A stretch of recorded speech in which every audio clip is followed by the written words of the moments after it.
Ya, Shalom Bapak Ibu Saudara-saudara sekalian. Saya akan baca dari Kejadian pasal 12 ayat yang ke-7, dikatakan seperti ini. Ketika itu Tuhan menampakkan diri kepada Abraham dan berfirman, "Aku akan memberikan negeri ini kepada keturunanmu."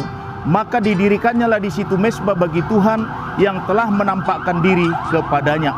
Dari firman Tuhan yang sudah saya baca, maka temanya bagi kita pada saat ini mengalami perjumpaan dengan Tuhan. Bapak Ibu Saudara-saudara, tentu kita semua ingin mengalami perjumpaan dengan Tuhan. Walaupun pada faktanya ketika ada di dalam gereja belum tentu semua orang bisa mengalami perjumpaan dengan Tuhan. Tapi ketika kita melihat bahwa ada banyak orang-orang yang mengalami perjumpaan di dalam Alkitab, maka ketika mereka mengalami perjumpaan di dalam Alkitab, maka mereka mengalami kehidupan yang diubahkan dan hidup mereka akan semakin diberkati oleh Tuhan. Oleh karena itu, mengalami perjumpaan dengan Tuhan sesuatu yang sangat penting bagi kehidupan kita umat-umat Kristen. Nah, Bapak Ibu Saudara-saudara, kalau kita melihat fakta di dalam lapangan di gereja, ada banyak orang-orang yang tidak bisa mengalami perjumpaan dengan Tuhan sekalipun mereka ada di dalam gereja. Namun kita melihat apa yang menyebabkan seperti itu. Yang pertama, karena motivasinya ke gereja tidak benar. Yang kedua, tidak mempersiapkan diri ketika hendak ke gereja. Dan yang ketiga, tidak memberikan hati sepenuhnya kepada Tuhan pada saat beribadah di gereja.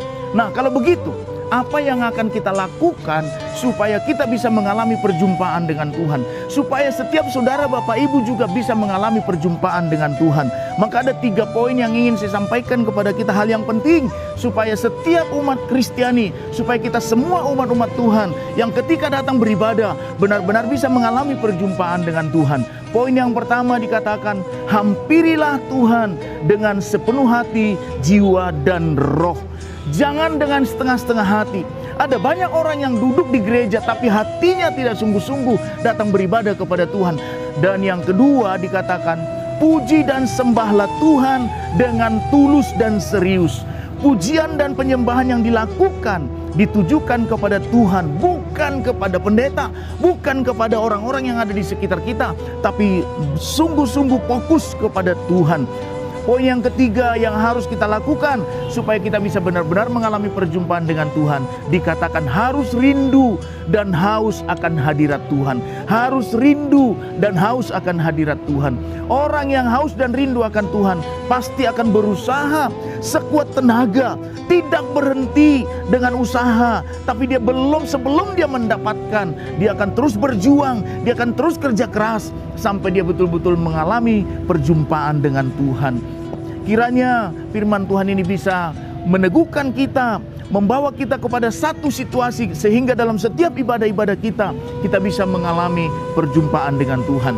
Merupakan penutup bagi kita. Tujuan dari setiap ibadah yang kita lakukan adalah untuk berjumpa dengan Tuhan. Mari, hampirilah Tuhan dengan sepenuh hati, jiwa, dan roh. Pujilah dan sembah Tuhan dengan tulus dan serius. Bahkan dikatakan haus dan rindulah akan hadirat Tuhan. Oleh karena itu, Tuhan memberkati kita sekalian. Amin. Shalom.